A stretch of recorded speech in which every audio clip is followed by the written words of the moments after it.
This is the Parents in Sport podcast.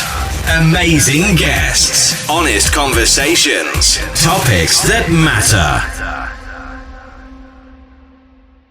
Welcome to season 3 of the Parents in Sport podcast. I am your host, Gordon MacLelland, and I'm delighted to be joined today by Associate Professor in Sports Psychology and Coaching, Dr. Amy Whitehead, and Head of Performance at West Ham, Jenny Coe. Thank you both for joining us on the show. Thanks, Gordon. Great. It's delighted to be here. It's great to have you both on, and I'm really excited to chat a little bit more about the book that you've edited and put together. So I just want to let our listeners find out a little bit more about yourself. So Amy, can you tell me a little bit more about yourself and your background? Background. Well, currently I'm an associate professor or reader at Liverpool John Moores University. I teach across the sport psychology programs, the sport coaching programs, and some of the physical education stuff.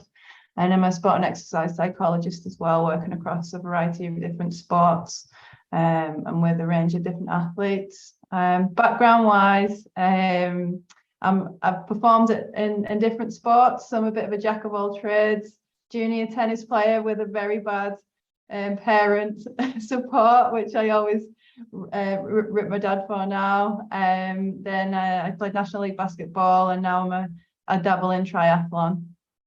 Fantastic. So nice and wide ranging. I might come back to your poor dad later on in the show if that ever crops up again. Jenny, and obviously I've had lots to do with you over the years, but maybe our listeners don't quite know as much. So can you tell our listeners a little about yourself?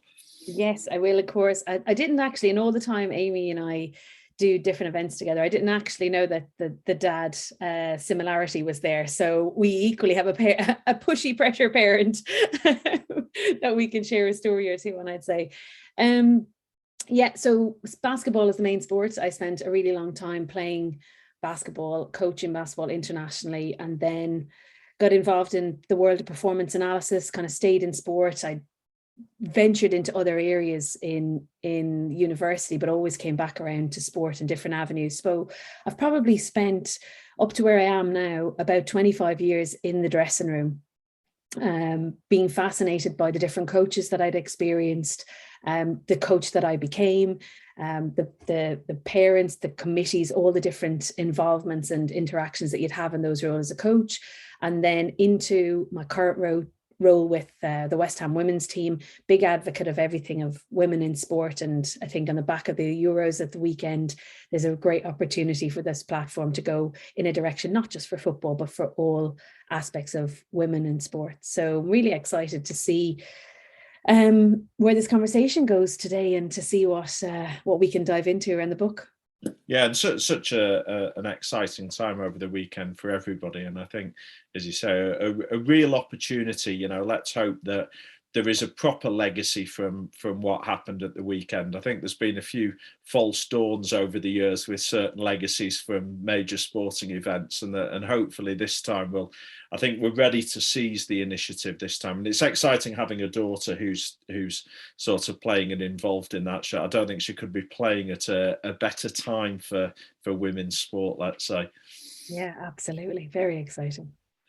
So you two have obviously helped put together a wonderful book, The Myths of Sports Coaching. It was quite odd reading it, actually, having now stopped coaching. It's so much that it was nice to sort of, I don't know, look back over the last 25 years of coaching and see some of the bits and pieces that probably got right, maybe got a few bits wrong, definitely learned more about the myths as we went along. What inspired you both to put the book together? It's an easy one in the sense that we were on the ground, having both given a little snapshot of how we operate, on the ground listening to coaches. And then Amy obviously spends her life connecting with researchers in the world of academia, knowing what the next piece of research is that we can support people with. And when we have conversations, my span of sports that I was involved in, the different coaches, the different expectations, and all, as I meant, all the subsidiaries that are involved, we had these conversations and said, listen, how is there some myths still floating around? Like, why are they still in existence? What could we do to support coaches? And then Amy had a contact from a publisher that said, listen, I'd really like to go down this avenue. Can we collaborate and do something really cool? And knowing our strengths and weaknesses only so well, we decided to put our hands up and say, well, we're not the experts in these areas, so it'd be only right that we go to our network and the extended network. I went to the coaches on the ground. Amy went to the coaches she knew to test and check what kind of myths were out there that were really kind of the ones that we could put on the list. And then we found some of the best people. I'm sure there's umpteen people that we could add to this, and that might be a little spoiler in a part 2 coming. But I think this has been such an incredible journey, because whilst we started with an ambition of getting people in the room, getting a diverse group of people to kind of collaborate with us, the editing part challenged some of the stuff that we are working with. And that's the inspiration part, is that we're taking information from people on the ground who are very passionate about what they do, and now we're providing an accessible book with 20 different chapters from 32 authors for them to go, okay, I might not have support in the sport that I'm in or in the environment. I might have did a formal qualification X amount of years ago and now I'm volunteering. I can pick up this chapter about learning styles, about parents, and I can challenge my own misconceptions and then use that, as we know so well from the seminar series that we're running, which we can tell you about later. Some sports still have it on the curriculum. So we had an idea of where this target audience would be and how we might approach it. And it's completely blown out of the water, Gordon, to be honest. And it's very exciting, because for us, it really just was grabbing some of the everyday conversations we had and putting them into something, and we didn't know it was going to be so special. Fantastic. Amy, just following on something Jenny said there, obviously I'll ask you your thoughts on that as well. Why do you think the myths have come about? Why do you think they've become so prevalent? Are we blaming the media? Are we blaming populist theory? What do you think? I think myths in general come about because, like, I don't know if this is a bit controversial to say, but we're quite lazy. Humans are quite lazy. So we hear something that sounds okay, and then we go and tell someone else about it, and then we perpetuate these, misconceptions, I guess, because I think there's some of the myths within the book, there are some truths in there.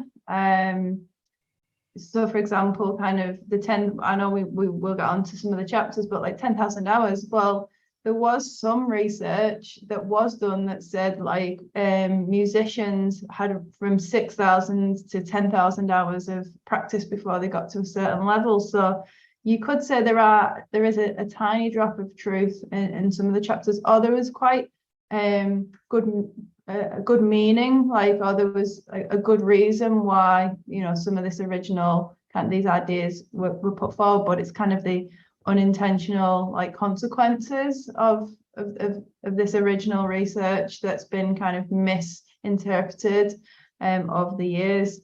So even things like the learning styles chapter, like, we could argue that to discuss learning styles with our student or coach or delegate audience is a really good thing to do, because we're generating conversations around people's learning, but using it as a tool to kind of pigeonhole people isn't helpful.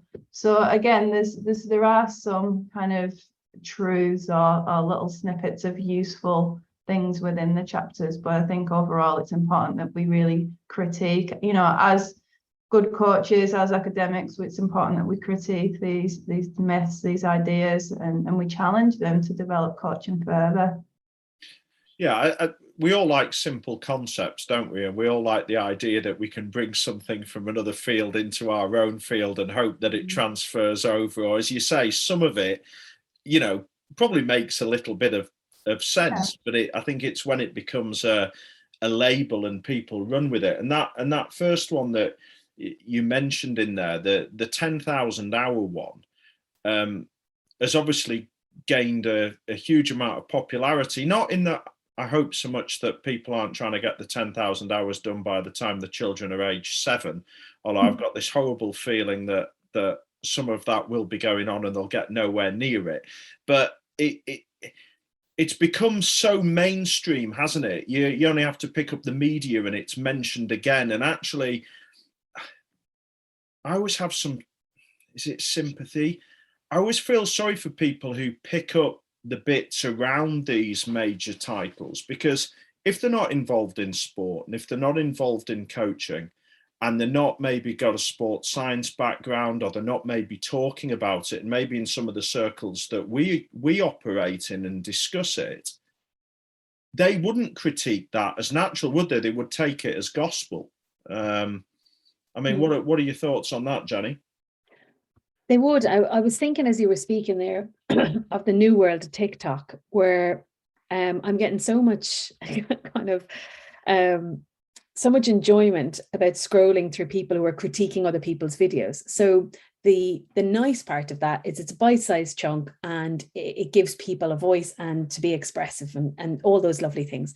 The other side to it is, and it's not a dichotomy, but this other side to it here is that I've a really interesting time where I hear people of all different disciplines saying, you should do it this way, and this is how it is. And it could be around any random topic. It could be around mental skills. It could be around weight loss. And then you have somebody else who labels themselves as a doctor and they're critiquing. So the nice part of that for me is, irrespective of what they're talking about, there's a check and challenge. And sometimes when we go through different paths, I'm not saying that the avenue that we should go down is TikTok, but sometimes when we go through different paths, or previously over the years, it was you go in, you do a qualification or you read a paper, and then it's just you that interprets it.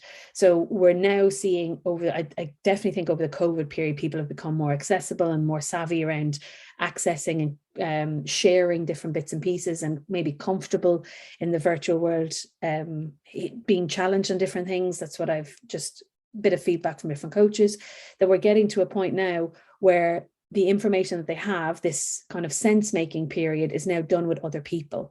And they're not taking verbatim of, Amy said this, I'm going to roll with this. Well, Amy said this, what does that mean in my environment? How do I look at a piece of research, a little video, a conversation that I had, that these people from their journey have collated and gathered, and look at the group of 5 under 14 girls that I have in front of me, or 35 under 18 boys. What does that mean there? And it goes back to the old copy and paste coaching as well. We're now, I think, in a place where people are becoming a little bit more comfortable challenging and understanding that there's not one only way to look at there's a number of different ways. I will caveat that with, what we should have has to be evidence-based and underpinned. So we're not grabbing things from everywhere, but it's this a freedom to be a little bit more creative, freedom to be a little bit more vulnerable in our environment and ask the questions. And I am fortunate to be in an environment where there's 15 members of staff, and we have a really big MDT team, qualified, interested, passionate, who we can sit in a room and go, I don't think we'll do that. Oh, why? And this conversation happens on a daily basis, if not more than that within the day. But I think when people are taking up a volunteer role, doing 1 hour a week, on a Sunday morning coaching, or got involved and aren't supported, and all of a sudden, they have humans in front of them that they need to support, that they know that there's a number of different ways that they can approach something and add their flavor to it, as well as knowing, well, why am I doing what I do? Yeah, it's a bit of a minefield, isn't it? I was trying to think back. It sort of sound like I'm really old, having sort of coached for 25 years and started really young, and then having stopped. And in many ways, I'm actually really pleased that I didn't have access to everything that's out there now and all the arguments in one hand, in so much that you got onto the field and you tried things and you actually did it on the ground, and you spoke to other coaches like you did, and you learned and you took ideas and you thought, oh, that would work well for me, or I don't like that anymore. And you sort of evolved by doing it and just putting in hours and hours and hours, which is funny when we're talking about, started on this on the 10,000 hour myth. But actually, if I was a coach now and I was looking at everything that's on Twitter and I was trying to make sense of it, and I was listening to different views, or as you say, there's, how many drills can we now pick off a thing? And it's like, oh, that's good, Jurgen Klopp's doing that, so I'll put that with my under 7s this Sunday. that must be going on an awful lot. And actually, I feel really sorry for people trying to find their way out of that. Yeah, and the term comes to me. Chris Chapman used to say this a lot when I worked at UK Coaching. It's the difference between having your information on tap and on top. And in some environments, which people will have experienced, it's very much on top. And the coach now, who, as you said, was very passionate, could go out and really enjoy the sport and, you know, bring little chunks along with them on the way, has now got loads of different people telling them you should do this, or in my expertise, like I'm the expert in this, so I should take this part of the session and I'm the expert. And the craft and art of coaching has been lost a little bit when we do focus too much on science, but it's finding that balance and being aware, as I said, that there's a multitude of different ways to doing something, and don't lose your own passion in it, and don't you lose your own creativity in being involved in a coach, because it's a vocation in some cases for people, you know. Absolutely. And I think the just as a chance to talk about coaching, which I never get a chance to do now, I think the other thing is, though, you know, you hear of new concepts and they're not really new. They've sort of been there before, and they were in sort of old-fashioned PE, but just in a different form, or what was deemed as good practice. And I do find it frustrating watching people try to sell one way of doing something. There's millions of ways of doing absolutely everything on the coaching ground, and you know, there are times and places for specific types of practice, and there's a time and a place for others. And I as I say, I find it sad for hard to watch for coaches trying to almost get swept along by a tide of I don't know, is it a populist new idea? Do we all love new concepts? Yeah, and just going back to what we were saying, I was at a conference a couple of months ago, and we're talking about coaching, you know, youth athletes, and they were one conversation was about Klopp and like his coaching, and I'm scratched my head thinking, well, he's coaching a adults professional football team in the Premier League. It's very different to coaching a junior team, but we're going into detail. I say I wasn't involved in the conversation. They were going into detail about, you know, Klopp's coaching and the way Klopp coaches and how we should borrow from X, Y, and Z. But I'm thinking, well, it's not necessarily applicable because he's coaching a completely different group of people. Let's look at how we do good coaching with this group rather than, you know, looking at, like you were saying, all this information about these top coaches. Well, the top coaches are most likely the ones that are kind of glorified on social media are working in elite adult sport, which is a completely different kettle of fish to, you know, working with juniors. Yeah, well, I mean, you've untapped another myth, haven't you? Because we all like to be linked to something that we see, and if they're doing it, that means it must be right. And actually, if you're being really critical, and we've all got lots of experience in sport, if you're looking at Klopp's management as somebody out in grassroots sport, I'd be looking at his relationship building above anything else. It's just the way he puts a team together and the way his players play for him and what that looks like in his relationship piece. That's the thing you would take from Jurgen. And obviously I'm slightly biased because I spent a lot of my life at Anfield watching Liverpool as well. So yeah, let's not go down too much down that line. People don't want to hear me talk. We're getting the scarf out soon. Yeah, start having a sing song, can't we?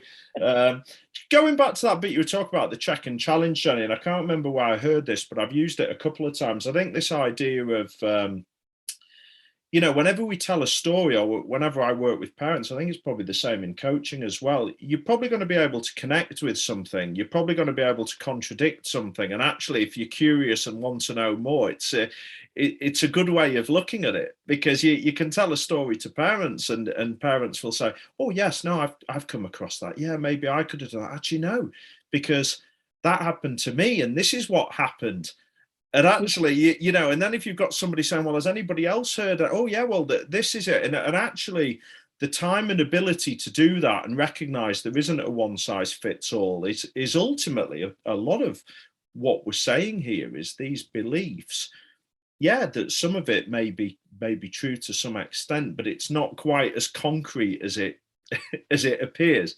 No, and I think the nice reminder there is that as we work kind of on our self-awareness or become more self-aware, that we're arriving at a situation, be it an interaction, a coaching session, whatever it is, understanding that we have a choice based on how we've arrived, on what we do with the information that we take back and how we process it. And Anna Stoddard puts it in her research around adapting. She talks about the coach, developer and coaches learning behaviours. We can adapt to a situation, we can adopt a new way of looking at it or more information, or we can reject it. And there's a multitude of different ways if people arrive as a parent at a coaching session and watch, say we're watching a tennis session and your child hits a ball once in the hour. What information are you getting from that? What kind of conversation do you want to have? How can you get to a point and see the other perspectives? Maybe this coach is his first time, maybe you haven't seen him before, maybe hasn't had the training, what type of interaction might you have? I think the chapter on parents in the book, chapter 7 by Sam Elliott, Sam talks about loads of different misconceptions within that, or myths within the book, within the chapter under that title. And it is just another way of saying, we're all having loads and loads of interactions. If you're a coach who's 30 children in front of you and you have a great session, what are you noticing about them? What are you taking away from that session? Who else is interacting? And it is about noticing, but I think it has to be based on the coach development work I've done with a number of different sports. It's supporting people to understand the environment that they're going into and how they're arriving at it. And that's, I think, so any of the myths that you take, any of the 20 chapters, the care and coaching, the different kettle of fish, the nutrition, parents, walking to talk, like there's loads. We're applying that based on, I'm arriving at this chapter. What do I currently know? How am I approaching this? Am I approaching it with a defense? Because if I go in, a good example when we talk about football, there was a conversation yesterday morning about Leeds and Bielsa, and one of the guys said, do you know how many days off the staff had off that year that they got promoted? 3. And interestingly, the 3 people who were in the conversation, because one thought it was amazing, the other person, and they were like, oh wow, such hard work, and the other 2 of us had an angle of, okay, well, are those people still coaching? With a little bit of a laugh on it, but actually what an intense year.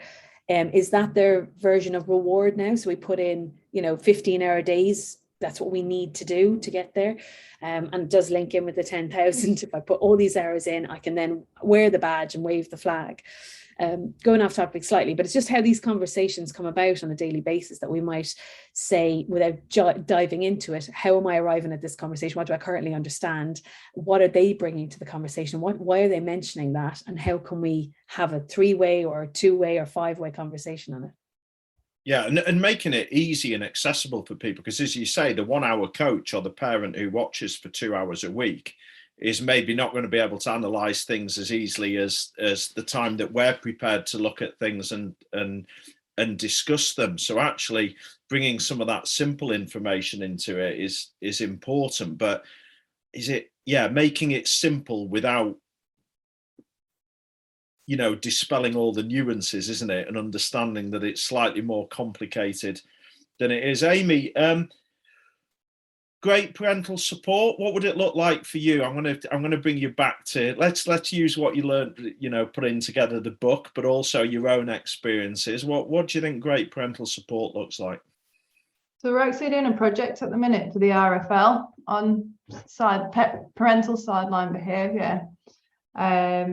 And this goes back to the misconceptions. So that there is, every person I speak to, I'm from a rugby league background. So I speak to like friends who are coaches and like, oh yeah, no, there's a lot of problems with parents. But up to now, we've seen great parent sideline behaviour. 99% of the time, it's really good.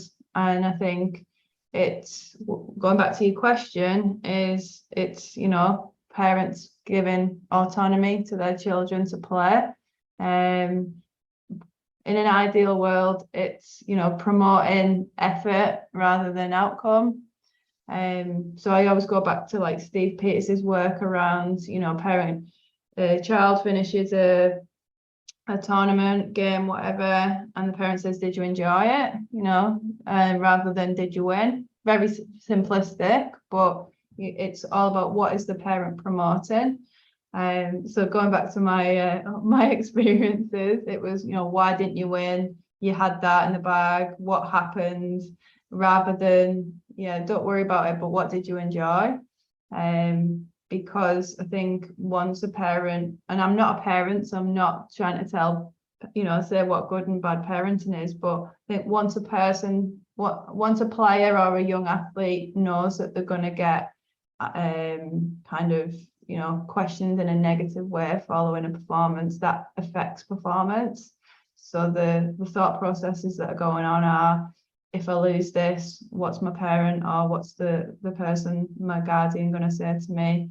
How are they going to view me? Do they view me better or worse because, I'm winning or losing? So I think, without kind of going too much into kind of child development, there's a lot of, negative or positive implications depending on what can happen outside of the court, the pitch, the arena.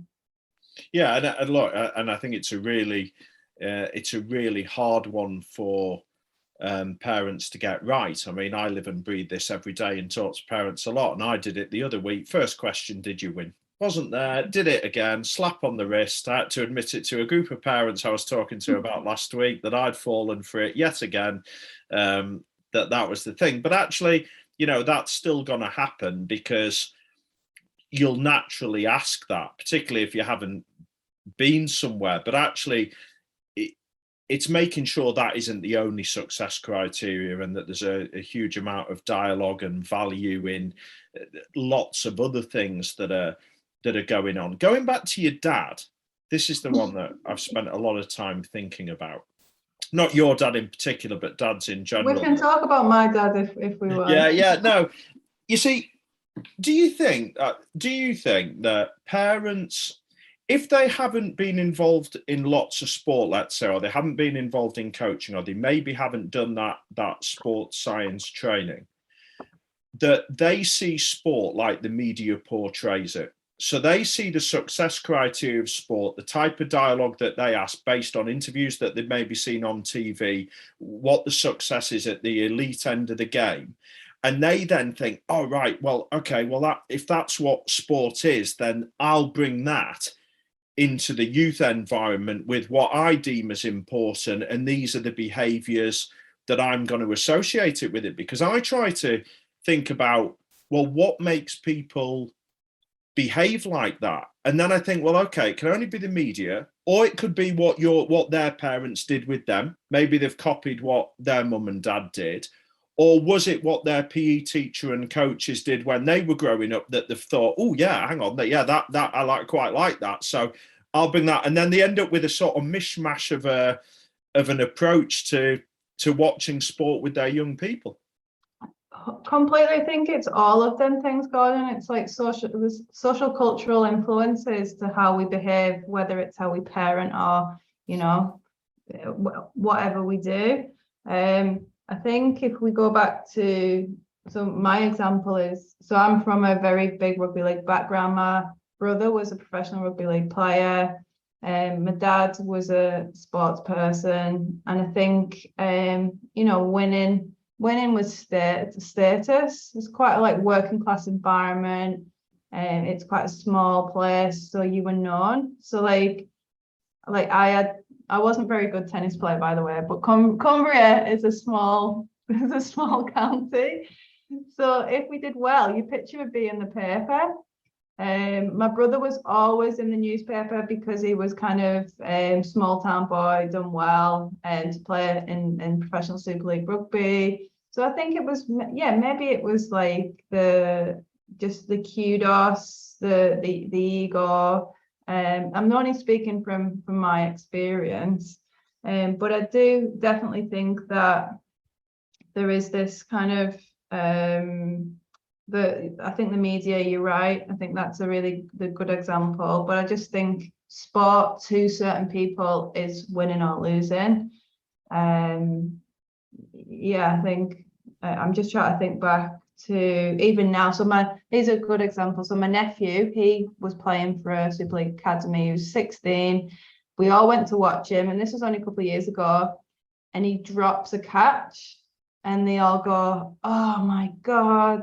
And that was the only major mistake he'd made. He played really well. And then I'm like, to the whole family, let's not dwell on it. Like, because I'm thinking, I know what they're going to do. So we finished the game. And the first thing they say to him is, I can't believe he dropped that catch. And I'm just like, oh, stop. Like, they don't listen to me. Even though I've got a PhD in sports psychology, they still don't listen. But yeah, like I just think it's, because in their social world, that's still very important to them. So they keep perpetuating this kind of behaviour. Yeah, absolutely. And it's not easy. And you can see how people end up doing it. I've got to the stage where there's not a right or wrong, but actually it's more about just raising self-awareness so that hopefully you don't do it every time. Yeah. You know, because I don't believe all of it you can get right every single time as a parent. I really don't. No matter how clear you are on what you're trying to do, there will come a point through either emotion or something that happens or the way you're feeling or the way your world's going where you will say something that someone would say, oh, well, that's not quite the right way to go about it. It's like, well, tough, isn't it? You know, it's a hard enough job. You're never going to get it right all the time. I am enjoying this chat because you just reminded me about the small town person from Cumbria like I was, and all the star publicity and a few radio interviews, and then you've got to get out into the big world and do something. I am enjoying this. Jenny, what are your thoughts on great sports parenting? I was thinking about how my sister's kids play camogie. And the first thing she rang me about the other day is that Sadie scored 2 goals and we all cheered. And I said, did she have fun? You know, but it's the default, that's what we celebrated. And I said to her, like, did she have fun? Is she meeting friends? You know, her little sister's playing as well. Did she make any good passes? What are the coaches like? You know, and I would never say to my sister, like, don't ask the question about the goals first, because that's what she came out saying. Sadie came out going, I scored 2 goals. So it's that, it is that funny moment where you get sucked up in it, and completely agree with Amy of how it's publicized. And I think, unfortunately, in some cases, the media, we look at Man City and the fire that they came under when they had their under 5 elite training 3 times a week, under 5 madness. And then you have the other side where in the newspapers, which myself and Trish Jackman are zoomed very in on our home city, there was a really big tournament that the city played in, the women's team, and they got to, you know, like breaking boundaries, historical new levels and all this, and the pictures that they choose to present in the local papers about the devastation of the women's team, and then how it's presented for the men's team, you know, and like there will be nowhere near the same amount of people watching the men's game as there were the women's, but in the same sport, how they choose to depict. So there's a photo of the women and a text by the manager. In the men's, there's loads of quotes from the players, and there's this representation in a different way. So it's hard, I think, to break the cycle of what success looks like from a parent or a coach when we're not connected. And I think that's where the joy of being more connected, understanding the parents, understanding who you have in front of you. I think there's one really interesting line in the summary of the chapter in the book where Sam says, we want to disrupt dominant discourses. And I don't think we want to play our own part, but we just want to disrupt people's way of thinking and find a way of having those conversations. There's another section where he talks about studies that were done on types of parents to prepare people. And there is a preparation part for coaches, you know, the training that they get. Parents are very rarely on those training courses as far as the topic of parents. When you do your formal qualifications, how to deal with people and interact. If it's on any, I'd love to hear, and maybe you're doing the great work that you are, Gordon. I'm sure you're getting into those spaces to help people present the curriculum in a different way. But this particular part of the research is types of parents, and it talks about like the performance parent, the emotional parent, the clock watcher. Like they're just human beings. Yeah. They're just human beings. Some want to watch their kids. Some have had experiences, some are at home and doing the drop-off. So how do we encourage people to know their own journey has a lens, as a coach, a parent, whatever it is, but also in every interaction, people, you know, we can have a conversation to break down those barriers and understand where they're at. So yeah, it got me thinking about loads of different things as you were talking there. Yeah, look, I think where we are with our work, as I said earlier, is the self-awareness piece, painting the picture, changing the narrative, making people think about some of the experiences around it, taking them on the journey with the children. I don't think labeling parents does any help whatsoever. I don't think telling them how to parent has any impact. And quite honestly, if I did that, some of the places I taught, I wouldn't have got out of there in one piece. I think, but then bizarrely, it's quite funny because you have this approach and you talk, I must be into thousands of parents now I've spoken to, but I always had in my first bit, this will make you laugh despite everything we've talked about, where I have to say, I'm also not one of those happy, clappy, laissez-faire parents who doesn't value winning and competition. So despite saying all of this, I think we have to acknowledge that it is still part of the experience, but it should not be the sole success criteria. Because otherwise, I think people would think I'm some kind of big, fluffy, cuddly teddy bear, and I'm not by any stretch. I'm equally as competitive as the next person and value that side of it. But it is funny how it's then like, oh yeah, I've got them on side now. I've had a chat about, we're not going to preach to you, but actually I also value a bit of winning and competition. I feel like I've got a starting point that people can all relate to. But I think labeling's, I just don't think labelling helps anybody.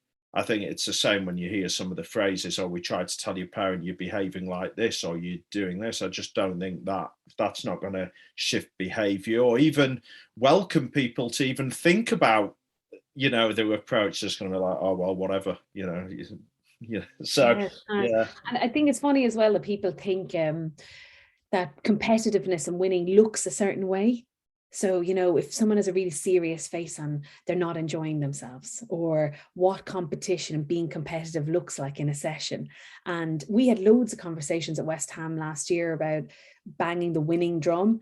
And I think people thought that I wasn't insanely competitive just because I said, let's reframe winning. And we still had loads of success as far as points on the table, breaking new scoring, home and away records and all this. But we did it with the ambition of creating an environment where everybody could be open, we could be vulnerable, we could enjoy the experience, and that the only measure every week we played, or 2 games in a week, 3 games in a week sometimes, that the win and loss. So it wasn't this flip-flop every single time, play game Wednesday, loss, head down. How do we pick ourselves back up? Game Saturday, win, a head up. Like, it isn't that simple. There's so many ripples. And I think fortunately from the space that we're in, we get to have conversations every day on why people are there. Why is the person playing? What motivates them? Who are they playing for? And some people, have a great support network and others don't. So there's loads of different avenues that you can look at. And I think you're right there completely around the awareness piece. It's just checking in with your own language, how you get sucked into that, Yeah, absolutely. Now I'm just conscious of time on this episode. So the last couple of questions, so we'll do one each, because I think this is one that parents could do with knowing, because we spend a lot of time, we spend a lot of money, particularly at the moment with fuel, getting children to sessions. And actually, in many ways, you want a bit of sort of bang for your buck, really, in so much that, is this a really good experience for me? So, Amy, I'm going to start with you. What do you think parents should be looking for in a good coach? And you are allowed to start by saying it's not the team that wins every Sunday. Well, you've answered that question for me then. I think so. One of the things I think is really important is that a coach acknowledges the parent. So I think I've witnessed some less positive behaviours where a coach just doesn't want input from anyone, and they adopt very much kind of I'm the expert approach. And I think it depends on the age as well, but I do think that if a parent is involved in the decision-making processes, then the parents obviously feel much more comfortable in terms of what is happening with their children. but also I think we need to think about what's the parent also getting from this session. And we talk a lot about, parents are giving up time. They're going to go and watch, say, use rugby league as an example. They go down every Saturday or Sunday. They spend time watching their child. Do they want to watch their child get sworn at, shouted at, not be played, etc.? Or do they want to be around a really positive environment and see their child developing? So I think you having an understanding of kind of why coaching sessions happening or what's going on. A parent might not care. They might just want to drop their child off and have an hour of peace and quiet, which is absolutely fine. But I think it's important that a coach has that dialogue with a parent to establish that. Now, a coach might say that's a bit unfair because they've already got a million jobs to do. But I do think it's not a case of learning how to include every single parent. It's just asking a question at the beginning of the season. So yeah, I think that's probably my answer. I think the it's a fascinating piece, this on the coach parent thing, isn't it? Because I think back to my early years where I thought I knew everything about coaching, and I was like that. It's like, I don't want anything to do with parents. Leave me to get on and do it. And I think lots of coaches, when you talk to them about working with parents, are stung by their own backgrounds. So if they've ever had a really bad disagreement, or they've had a bad group or whatever else, I think their sort of go-to has been, actually, do you know what? You go over there. I'm keeping you well and truly at arm's length, and I'm just going to keep myself to myself because that makes my life an awful lot easier. But actually, we know in the best interests of players, we want everybody connected and we want these positive environments, which then I think, and Jenny, you can come in on this as well, this is where our role modeling as a coach for me is absolutely vital, because the things that we portray, the things that we say that we value, the environment we create around our sessions, those interactions are the things that people are watching. And as Amy just said there, if we're effing and jeffing at players, or you've got this negative vibe, then it'll be no surprise if the parents then behave and follow suit. And for me, coaches have got a really key part to play in this. Massive, absolutely. I think Amy's nailed that. And I was thinking when she said about positive environment, do people know what a positive environment looks like, when they go there? So yeah, we have the obvious ones about the language that we might hear, but also like the movement of the players. How much interaction. Now, I mean, it's easy for me to default to football because of what I see now, but if it's cycling, are they getting that time to have some thinking time? So is the coach always giving them, are they instructing all the time? Is there any thinking time? How much doing time are they getting to go around a track on, whatever they're doing, over a hurdle with the hockey ball, whatever it is? So the thinking and the doing part. And I always, when I'm working as a coach developer, will have a see feel here, because there's definitely stuff that you can see around the movement of the coach or the coaches and the interaction, the opportunities for question time. So the huddle and the thinking, whether it's around learning and recall, or it's just a break, a little pause and up and run into the ground. The hearing part. So I'm not tagging that if I hear jokes and laughing that they're all having fun, but are there people talking? I'm always mindful when I go into an environment, if the coach is talking more than the players, and then the feel. I mean, the parents know their children. And that's probably a broad pain stroke because I don't have children myself, but I imagine they know the children, why they're going there, what kind of vibe they're getting from the place and the other parents. Are the parents a million miles away? Is there any watching gallery or space?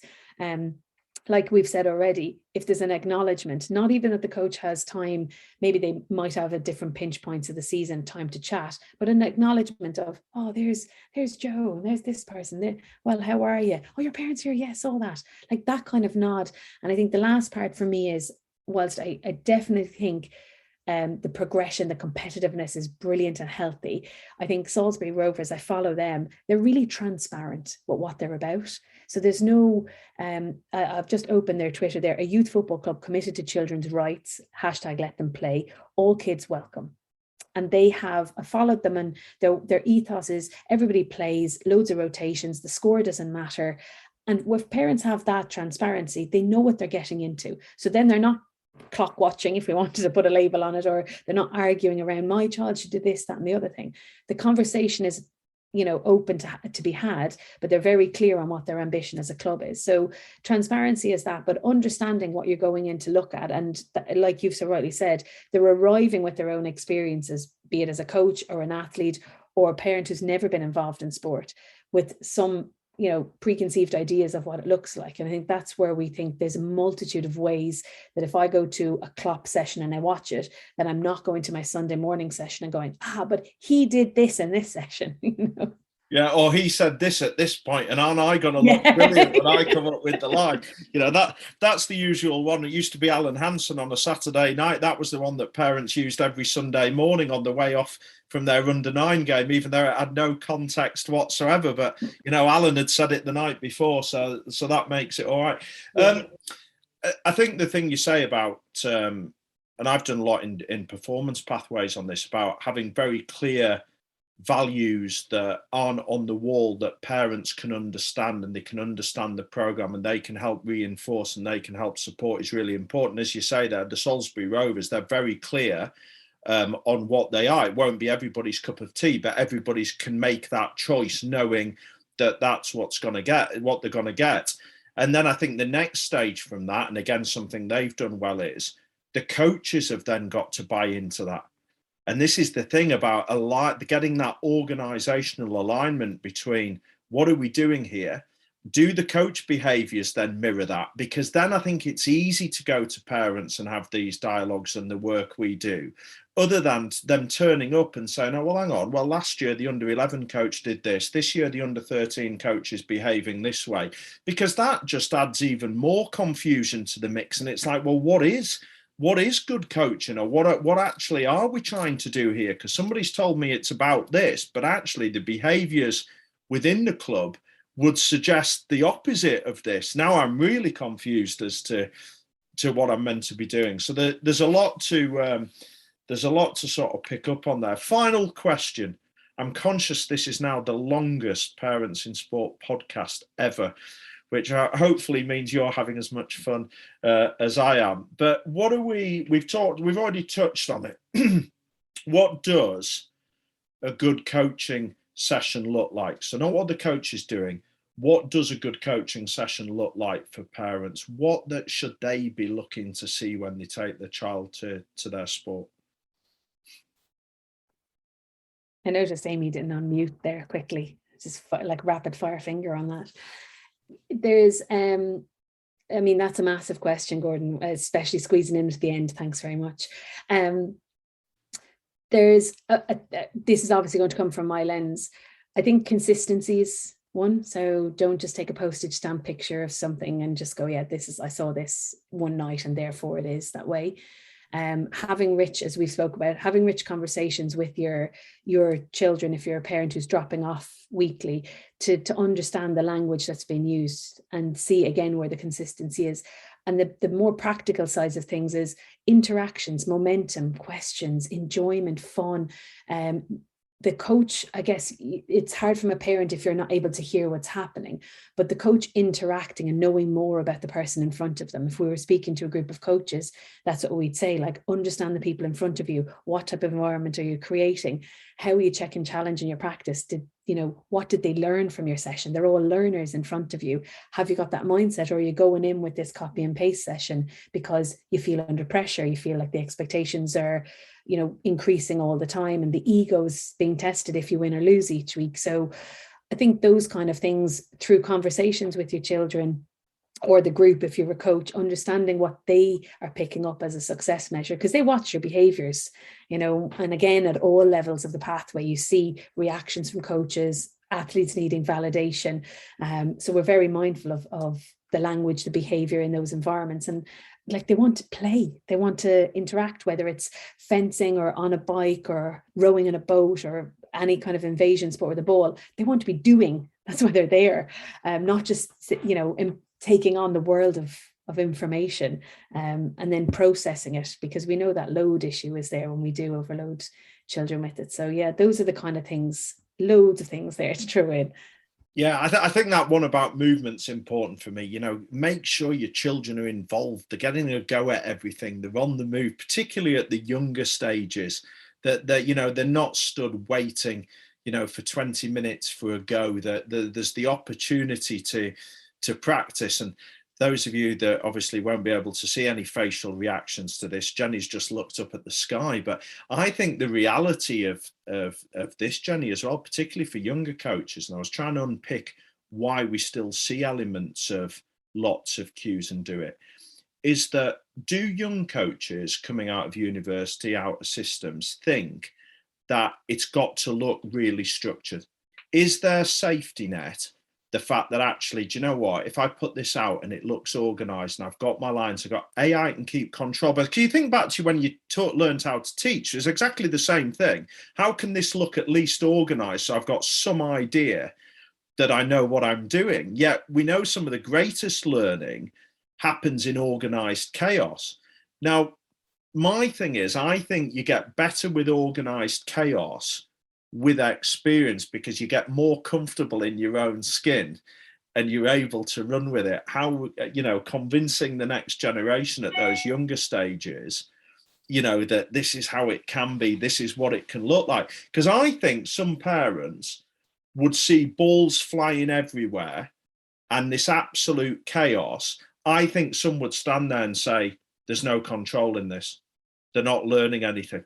I could just picture it, just stood watching, when actually that would be the better session than the one of being stood that looks slightly more organized in terms of the learning going on. I definitely think that goes on out there.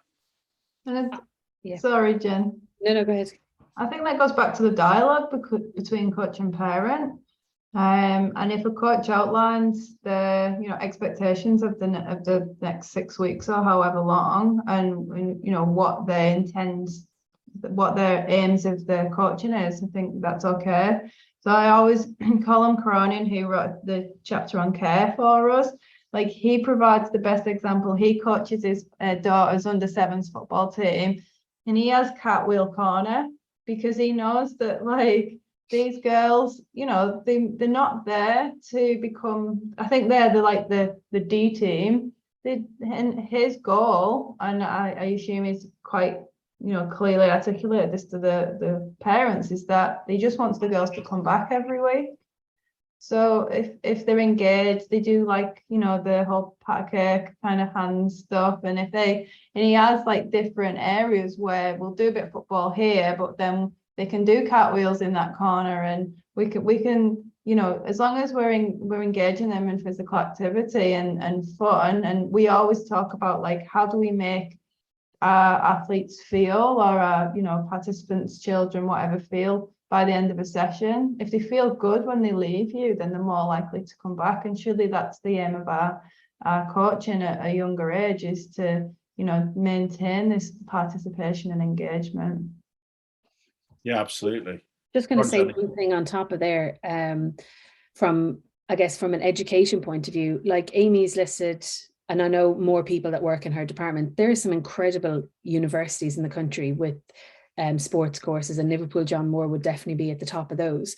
So they understand the importance of having a practical side to this learning journey that the coaches are on, or sports scientists are on.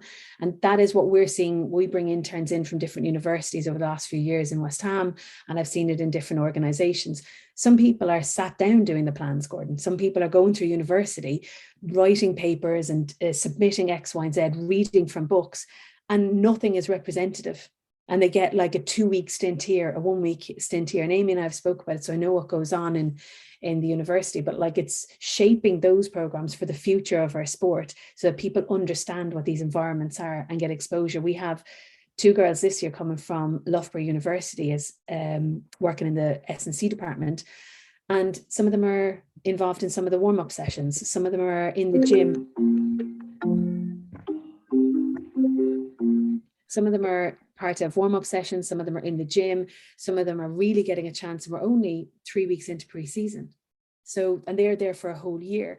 So it's understanding that the chaos needs to be, as you said, an experience that they have outside a classroom. Yeah, Absolutely. Amy and Jenny, an incredible episode. I hope we made some sense. So much for my rough outline that I sent over to you. We've got off on so many different tangents. Just want to give you the opportunity for you to let people know where they can find your book, some of the projects you've got coming up, some of the amazing work that you're doing. So the book, you can buy the book from Amazon, obviously Myths of Sport Coaching, or you can get it from our Sequoia publisher webpage. I think there's still a discount on both. So it's like another thing about the book, it's totally affordable, and that's something that we're really passionate about. We've been running monthly webinars as well. So we've had, I think, 3 or 4 webinars up to now where we've been inviting chapter authors to come and present their chapter on the last Wednesday of every month. And then following that, if anyone misses it and they are interested, they can catch it on the Sequoia YouTube channel. So yeah, everything we do gets put up there. So we're having a break in August, but then we're back on at the end of September. So keep an eye out on Twitter. Both myself and Jen, we will be posting more information about the webinars that are becoming available. Fantastic. Amy and Jenny, it's been an absolute pleasure. Thank you for joining us on the show, and hopefully we'll get a chance again to chat very soon.